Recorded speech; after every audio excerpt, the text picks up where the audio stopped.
much to say, even if you're allowed to say, but the Hollywood Reporter said that Netflix had optioned Blinding Threats. Yeah. Well, that's not true, and how much are you able to tell us about the development of that? Starting off with a gotcha question. Okay. No, it's going great. We're working on it. It's super fun. It's really hard to adapt yourself. Yeah. Is what we're learning. It's a whole different skill set. Yeah. So your darlings, man, there's like stuff that you gotta. Adaptation is adaptation. It's not the thing that you wrote. You got to change it and let it evolve to the new medium. So, we're wrestling with that, but we're having the same kind of fun we had when we created the world, where we're just letting our imagination run. It's just in a different medium. Yeah, it's the changes are the most fun thing because writing is discovery. So yes, it's getting to find new things and open up. But yet we had to write one draft that was like very close to the comic, get it out of our system, and then now we're working on opening up the world. And so that's as far as you are writing it still. Yes, yeah, writing it. Okay, no cast and scoops. Sorry, fire. I'd like to play Barfly. You do, don't you? Mocap. Yeah, what happened, man? Like Ang Lee did the Hulk. Do you remember that? Yeah. Do you remember that where Ang Lee's like, the only person who can play Hulk is me, and then he is the one who acted out the Hulk performance. Oh boy. So okay, I'm gonna do that for George. sure. You just wanted to do the line, "You wouldn't like me when I'm angry." Awesome, thank you. Mm-hmm. Sure. Yep. Well, can I actually ask about Minor Threats? I want to talk about the mundane aspects of superhero and supervillainy, and that seems to be quite a big take in the book. It's certainly the thing that I enjoy the most. Lots of that I grew up really enjoying the Vertigo days and those kind of things, and that kind of British kind of take on the superhero. Yes. Yeah. I just wonder if you could talk about those kind of influences on Minor Threats. Yeah. Well, Animal Man, right? That's immediately where my mind goes of the mundanity of having the family in the suburbs. And I feel like the one that was most influenced by that is the Alternates, was our love letter to those books, to all the Vertigo, the early Vertigo, Doom Patrol, Swamp Thing, and but the idea of what would it be like if one day you were Silver Age Animal Man, who was generic superhero, and the next day you're in this, your powers and your mind, and you're in a mature reader book, and how you would be like, whoa, what happened? Everything was innocent and simple, and now I'm getting these challenges and stuff. And then what happens if you were rebooted back to being that Silver Age character, and you remembered what it was like to have an expanded consciousness? And even though you've been brought back to a simpler life, you miss the complications and the highs and the lows of being Vertigo eyes. We really wanted to explore that, Mm-hmm. But definitely in that one. And then in Minor Threats too, we've read a million stories about the Shocker and Rhino and Calendar Man and all these people, but why choose that life? What would lead you to put on a costume, a snake costume, and rob a bank, right? And we thought there's got to be some tragedy behind that, and desperation to escape that life as well. And that's kind of the genesis of the main book. I think a lot about Frank Miller's Daredevil stuff, where you're just living with him and in his apartment and walking around, but it's still dynamic and beautiful looking. Yeah. But it's just a man walking through a staircase, and it's it puts the story in the center of the person rather than the center of his persona, like the superhero character. The story is really about the person inside the costume. Yours was Suicide Squad, right? Well, God, there's a panel in Suicide Squad where Captain Boomerang has been moonlighting as a criminal during the evening, but he sneaks back into Belle Reve as captain because he has leave, and he runs back in his apartment, and there's all these extra Captain Boomerang outfits on hangers, which means obviously, yes, he would have extra. They would all have extras, but it also means cleaned. There's a day where he's not in his costume, and he's just at a laundromat cleaning them, and he's fretting about, well, there's white on the blue tops. I can't have it with dark. That'll bleed into each other. There's those little moments to me that just means everything. And getting back to the Daredevil thing, that I know what you're talking about. He's walking through his apartment, he's looking at his bills, and you're like, a bad morning for a superhero can be just as crucial as if he's exhausted or hasn't. The impact on his... that will then affect the story. And so that was really cool to see, people like Frank Miller and John Ostrander considering that stuff, because that goes into our lives. Yeah. And I think that's what kind of connects all the books is it's got to be grounded by character first, and also we're trying to show POVs we haven't seen in superheroes. Like, we've read millions of superhero comics, and for us, it's like, what are the stories that have fallen through the cracks that we've never seen? What is it like to be rebooted into a Vertigo character? What is it like to be a mutant henchman if you were in Ninja Turtles and then the guy who creates you disappears and suddenly you have to figure out, what do you want to do with my life, even though I'm a mutant fly who was created to serve? And I think that's the stuff that interests us, those what if questions, or, you know, here's a type of character in superhero comics, but we never stay with him, and what if we did, and where does that life take us? No question? What's the writing process like for you? Do you pass stuff backwards and forwards? Do one person... We get together, one of us is pacing around, the other one is typing, it switches back and forth. We write for as long as we can. We're also very busy with other things, and then Jordan will usually go and put it in like script form, and then I'll go through and tweak it. It's just like, it is a lot of handing back and forth. Yeah. And then we'll have big brainstorms with Scott too. I mean, like, the most fun thing of being comic writers is like, what do you want to draw? Right. You know, we're going to work it into the story.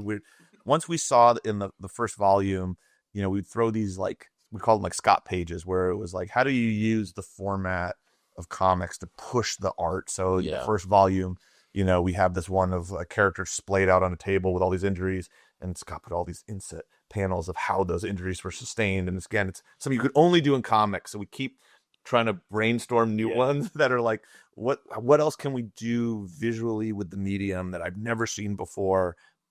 Every issue's got to have one of these, if not three. Not three. We definitely try and do a comic book story, and that's the challenge of now adapting it. Is we're doing specifically things that can only be done in comic books, right? Because that's what we love, and that's what the art for me is. Yeah. But for me, like, I, as like the person on just outside of the writer's room, I know how big the world can be. So anytime I have an idea for a character or design or a location, I kind of feel like my job is to like make it look and set scenes in as interesting a place with as much implied story to it as I can. So I'm always trying to feed them, like, what if there was a design of something like this or a location like this? And then if it, you know, maybe it's 2 or 3 issues down the road, something clicks to something they need later on. So I feel like I got a place to put my ideas now. Yeah. All of the like notes app things I've been writing over the years have like the nonsensical, like, weird names of characters and something I can like have a place for them now. And our stories evolve based off of the art we get back. And then we're like, well, what is that thing? We should go here. Let's move the story. So we hit this location that Scott drew in the background. Like, we keep it loose enough to do that. And things like, you know, Shit Eater, the lead character, Barfly, was just a background character Scott drew at the bar. And we were like, whoa, who is that? And he's like, oh, that's Shit Eater. And we're like, I need to know his story. And then we got to bring in people like Kyle. They were like, "Are you sure that's his name?" Yeah. And then we were like, "Yeah, all right, let's roll with it." Dark Horse, like, we got to change the title, but we ended up getting to do a spin up, and then we bring in creators we love, you know, Kyle Starks, Ryan Brown, people whose work we read all the time, and then they run with what Scott put in the background of the first issue. And it's very organic in that way.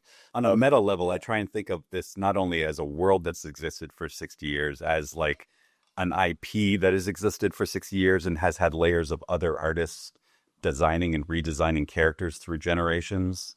So I'm trying to think of characters I've designed as if they've already been drawn by a couple iterations of other people, and there's the like layover of how other artists have translated the cape or the pouches or the whatever. But now that we have actual other artists drawing them, I get to, that's going to evolve the characters for me. It's like I've got like a mutation machine to put the art out into, and then I can take it back and be like, oh, it was cool. Ryan put like bandages on Barfly's eyes, and he put like just things that I can like now bring back to the main title. Cool.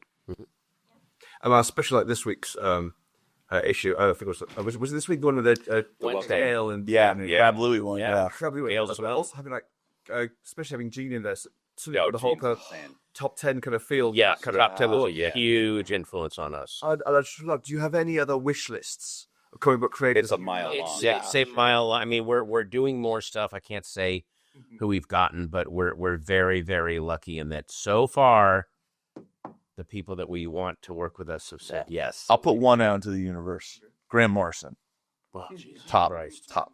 But we've been, we're so, I mean, like, Matt Fraction came in our, played it in our universe. Like, And then Mike Allred drew it. yeah, it's unbelievable. What the hell? We just get to geek out all the time over our heroes. Bendis just drops in and writes a story for us, and and gives us a brand new character that we get to go run with. Sue Lee designs this new thing, and then it's got such a story behind it. We can pull it back into the main title, and I can spin off of her designs and be like, well, what if there was like a generation of this kind of, it just like helps fuel back to the surreal heart of the story. I remember getting the Fraction script in. I was like, oh, that's how you write Minor Threats. like, oh, I'm done. I don't never need to write again, and I'll never be this good.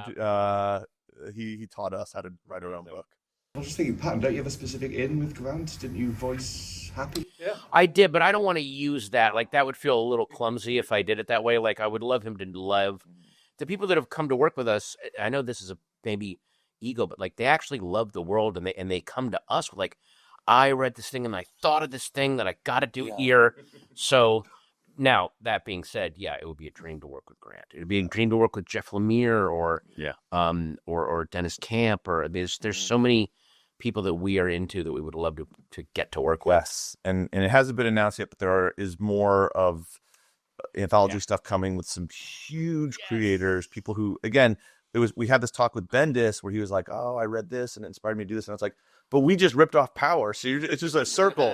Like, you're feeding, we read your thing, we read our thing, and you're coming back to write your. It was nuts. And I did a variant cover for the relaunch. Yes, Yeah. It's very fun. And everyone has been just wonderful. It's like, do meet your heroes because they're all incredible. Yeah, they're pretty great. Yeah. Any question? So I'm bringing it back to television again because that's what I write about. Sure. Dad, what superhero television shows have you enjoyed watching recently? And like, rather than just list shows, what characters have you enjoyed watching? Be a TV. be a movie or TV, yeah. I mean, Andor was such a surprise. Deidre Miro, what's her name? Denise Gow. That performance, her and Sybil, her love interest, if you want to call it that, was one of the best written, realized things. And the fact that it happened in the Star Wars universe was just miraculous to me. I couldn't believe how great that show was. Sinners for me was like, Oh my God. Hi, Dave here from Geektown. I just wanted to pause the video here for a spoiler warning. Not for the Minor Threats comic book, but for the Ryan Coogler film Sinners, which Jordan just mentioned. Because the rest of this interview is mainly the three of them fanboying over how great that film is. It was very entertaining, even if it was something they had nothing to do with and wasn't what they were there to talk about. But Patton does mention some major plot points and spoilers about the movie, so if you haven't seen it yet and you don't want to be spoiled for the movie Sinners, you might want to stop this video right now. You have been warned. Let's get back to the interview. It's so funny. We live in this world, right, where every character gets a spin-off show or movie, like they feel engineered that way. And this was one where you watch it, you're like, I would watch every single character in their own thing, but you don't need to because the movie just works as its own. And I thought that was so impressive of like, characters come in for 5 minutes and you're like, I would follow this person for forever. It's a testament to how good Sinners is that it's one of those movies that the people who truly love it are like, I don't want a sequel. I don't want this tinkered with. I don't want this. Yeah. This is a perfect piece of work. It's fully realized. And the genius of Ryan Coogler is the sequel is in the movie, as is the prequel. Yeah. He hid them in the movie so you don't need to see them. Yeah. It's filmmaking and storytelling on this other level that I had forgotten was still going on. And it just blew me away to get to see that. Cool. I felt a lot of it felt like a pilot episode, like you're watching a HBO pilot almost. If the world building was so incredibly strong, wasn't it? Right, yeah. There's like, when we were with Al Capone, and you're like, what's that? What was that? Right, yeah. What were those two like without Capone and, The next no. And then doesn't somebody, they reference like, you're here with money that's not your, like they did something bad. They stole beer from the Irish and wine from the Italians. It's implied that they set them against each other. There's a whole war that they stole from each other and were like town. You didn't see? With the money. Yeah. And then the fact that like, again, like truly great movies, even the villains, as horrific as they are, kind of have a point. Yeah. Like when some of the stuff that they're saying about where you are status wise and where we were, and we actually, in a weird way, amongst all the other characters and groups in the movie, they actually understand in a very predatory, horrible way, which is why I think that he and Mary take that deal. Mm-hmm. They take the deal because he made a good argument. Like, yeah why wouldn't we? Well, the movie isn't called Flawless. It's called Sinners. And everybody in that movie is flawed and thus more human and thus more heroic. Because even though they're flawed, they still, either. What I love is even the heroes in that movie are capable of having massive errors in judgment that still make sense when you see it. Like the Asian mom who basically sets off the apocalypse at the end, but the way that she's been tormented at that point, I know why she does what she does. Like, I can't fault her. Yeah. Oh, fuck, it's so good. I'm sorry, it's so good. And there's what I really love. Maybe don't put this in the thing because I don't want to spoil it for anyone who hasn't seen it. If you stay to the very, very, very end credits, not just the first little teaser, not just the 9th. Very end credits, there's a very disturbing implication that Sammy, one of the reasons that at the end, when Buddy Guy, the grown-up Sammy, he refuses the offer of the two vampires, like, we can bite you. It seems like he made a deal of his own with somebody even worse than the vampires. Because when oh, dude, he's sitting there, he's playing. Yeah. Oh my God. I took it in a whole. A lot of people, I've heard a lot of people not know it. Yeah. He's playing the gospel song that is being played at the beginning of the movie when he goes into the church. Yeah. He's in the church. But at the very end, that he looks up like someone has approached him. Yeah. And I think this is my theory. And again, by the way, this is why also the movie is good. You can have a million theories and they're all right. Yeah. I think that is getting into the Robert Johnson myth of the devil at the crossroads giving you a deal. Oh, so him and Ralph Macchio. And but he does seem to have supernatural powers when he plays. He can rip apart portals in time and space. Yeah. I feel like he got that from a deal. So it's almost like, look, you vampires are adorable offering me this thing, but I made a deal with someone way bigger than you guys. You have no idea what I'm dealing with right now. It's again, that's a movie that's going to be argued about and studied. You just wrote fan fiction about it. I just was saying that I take sinners. But that's what a great movie is. Like, you just keep thinking of other things. Like, oh, what about this? Why didn't this happen? I think that's him after death. That's proof. I think he's sitting in heaven and he sees his dad at church. Because how many movies just leave you the minute you walk out? Like the same way that Michael B. sees his baby after he dies. Oh. I think we're seeing him in his dream relief in church, seeing his dad accepting that he's playing music. That's interesting. But there's an argument it's intentionally open. That so we're either seeing his salvation or his damnation. Yeah, totally. And whichever idea is best for Coogler, I'm sure he'll do that. I feel like Coogler. Welcome to our Sinners. Yeah, I'm sorry. I feel like to promote your stuff. No, I feel like Coogler is in the tradition of filmmakers like Spielberg, like where because after Jaws came out, they offered him the world. He goes, I'm never making the sequel to that movie. Like, that's perfect. I cannot see someone of Ryan Coogler's intellect, but also like his focus on the enormity of his career. He clearly has a massive plan mapped out. He's like, this doesn't need a sequel. Yeah, we're not touching this. No, I hope they don't do one. I have 10 other great movies in me. We don't need to do Sinners 3 still sinning. Yeah. So as a dream list, we want Coogler to write it. We want Coogler to write. We put that. Yeah, put it out there. Yeah, I think if you ever need another Parks and Rec monologue like you did before, you've got one right there. Just do your Cinder stuff. I've been a fan of his since Creed, and that I loved Fruitvale Station, but then when I was like, this is a great gritty indie film. But then when you see someone who has that much talent and then he goes and works for the studio, a lot of times the studio bulldozers a talent like that. And when he just, if anything, grew even bigger, like he's bigger than oh, here we go. Yeah. And I met him one time at a screening and I just was like, thank you. So I didn't know what to say to him. I was just like, hey, thank you. I can't wait to see you. Like I was just, cause you as a film buff, you can tell when, oh, this is the beginning of an amazing career about to happen. I can't wait to see what he does. Yeah. That's all we have time for. All right. Another thing about Sinners is if you notice. If you like that, you'll love Minor Threats vs. Archie. Coming this summer, August 6th. Yeah. By the way, I assume you've all seen Sinners. Did I not spoil it for anybody? See too. Fuck, okay. I just realized, oh my God, did I just spoil it for one? Yeah. All right. Yeah.